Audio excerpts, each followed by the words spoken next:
So this is what I'm going to do is I'm going to take you through a few movements. And so what I want you to do is you're going to set a timer. The timer is going to be for 15 minutes. Let's say this. I'm going to say 8 to 15 minutes, depending on your level. And so what you're going to do is you're going to move through these specific movements, and I will write it out. And I'll tell you which each one is going to be.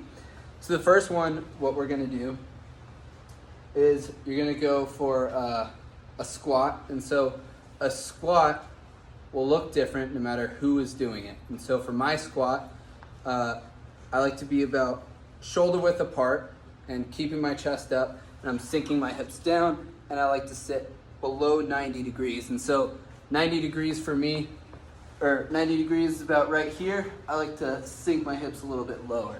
And so that's a mobility thing. It's not going to be the same for everyone. And so a squat may look like this right here. Squat may look like this, just depending on where your mobility lies. And so initially it may not be as low as mine. And so the first movement is going to be squats. We're going to do 5, 2, 3, 4, and 5. And so the next movement, what I'm going to do is this one will be either a push-up. If you can't do a push-up, you can do it on your knees or your feet. If you can't do a push-up, I'll have you just hold a high plank. And so this is going to be the push-up. Push-up is like this. I touch my chest to the ground and press up. You can also do that on your knees. If you do it on your knees, what I want you to focus on is look at my body. My hips are in line with my shoulders and my knees. And then when I come down, just my chest is to touch the ground. And if this is too hard, you can always go for a high plank. High plank can be on your knees or your feet. And with that, you can go 15 to 20 seconds for your high plank. And I'll write that out as well. If you're gonna go for push-ups, I'm gonna have you do 5. 5 is gonna be the magic number today. And so what we're doing is we're getting our squatting and our horizontal pushing, right? And so 5 and 5, if you're going for a high plank, it's gonna be 15 to 20 seconds. And now what we're doing is doing something called a RDL. So RDL just stands for Romanian deadlift. We're gonna do this without weight. And so I'm gonna give you 2 options with this. The first option is gonna be the more challenging option. And so what you're gonna do is do a single leg RDL. My goal here is to try to remain as much of a straight line from my shoulder all the way down to my foot as I hinge down and reach for the floor in front of me. And so this is going to be a balancing exercise as I'm hinging. And so this is going to be a hinging movement. And so when I do this, what I'm trying to do is maintain my balance on the foot that's planted. And so when I do this, the easiest way to do it is focus on one point on the floor, and that'll help me keep my balance. And so what I'm going to do is hinge down, just reach as far as I can in front, touch the ground if you can. And while I'm doing this, I'm trying to keep a slight bend at the knee so my knee is not hyperextended or completely locked out. There is still a slight bend at the knee. I feel a little bit of stretch on my hamstring, and then I'm going to come back up. You're not going to hold it like that. You're just going to come down, reach down, touch, and come back. And so that one, you're going to go for 5. Again, 5's the magic number. And the modified version, or the scaled back version, as I call it, is going to be what's called a staggered stance. And so a staggered stance is, this is your regular stance, this is your staggered stance. And so the majority of weight on that front foot, but I still have this foot down for balance. And so I'm going to do the same motion, hinging at the hips, pushing my hips back. I'm feeling a slight stretch on my hamstring as I'm hinging down. Just reach as far as you can in front, and then come up, squeeze the glutes, squeeze the quads up top. This one you're going to go for 5 per side, and then I will switch sides, do another 5. And so I'm reaching with the opposite hand to the foot that's planted. And I'm doing 5. All right, so that's another 5 per side. The next movement I'll have you do is gonna be a what's called a hollow body position. This one's a great one to work your core, and most things that have to do with your core are going to be a hinging type movement because of the way your core works. You're having to really compress your diaphragm like this, and so sit-ups are a great hinging movement. Same with glute bridges, but today we're just gonna go for a hollow body tuck, and so you're gonna be like this. My goal is to compress my low spine to the floor and just hold that. And that one's gonna be another 15 to 20 seconds. And then we're gonna start back to the top.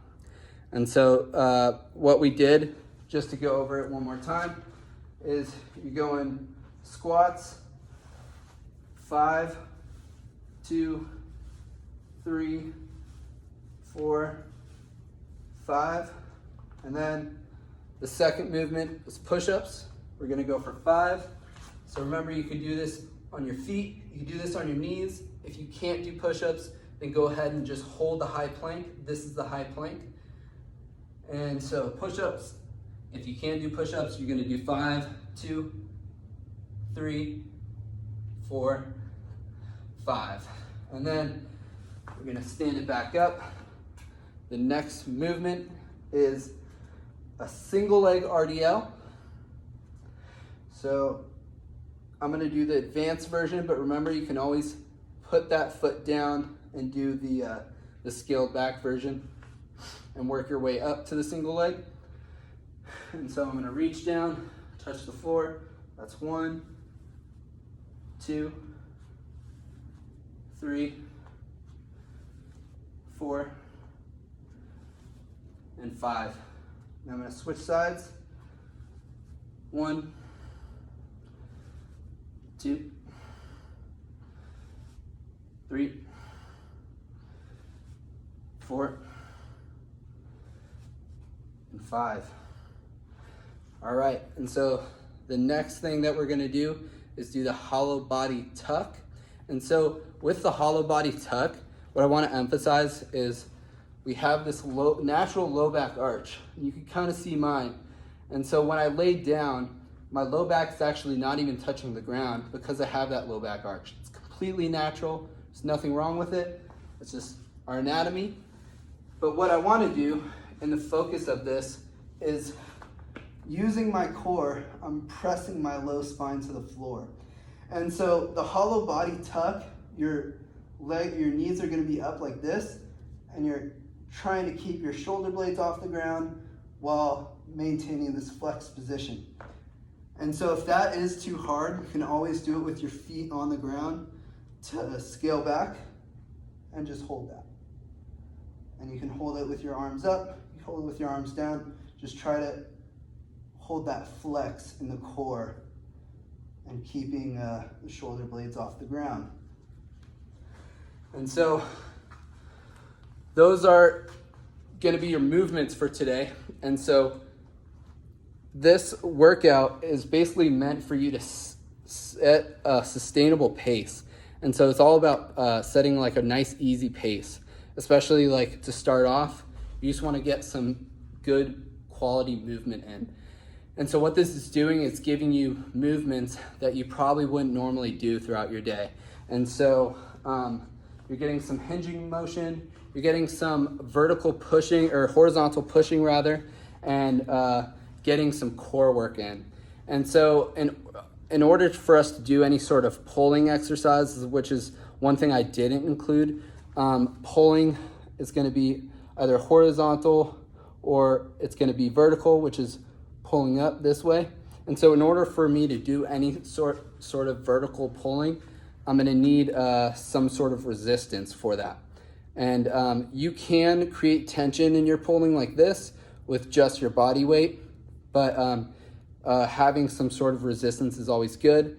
If you have a handbag or a book or something along those lines, you can always just hold that and do a vertical pull, and you can add 5 of those at the end. And I would say grab any object. Honestly, it could be a book, it could be a bag, it could be, you know, it could be a bucket. I don't know if you see that bucket. But anyway, that's going to be the workout. And if you don't have anything for that pulling motion, then I would just say do the rest of the movements that I showed. And so if you do have it, I would say let's go for a vertical pull, and you could add that at the very end. And I will write that out for you so you can get that. All right. Have a good workout, you guys. Get your good quality movement in, and always changed up. There's always different things you can do. Kind of think outside the box when you're moving. Yeah. All right. Have a good one, you guys.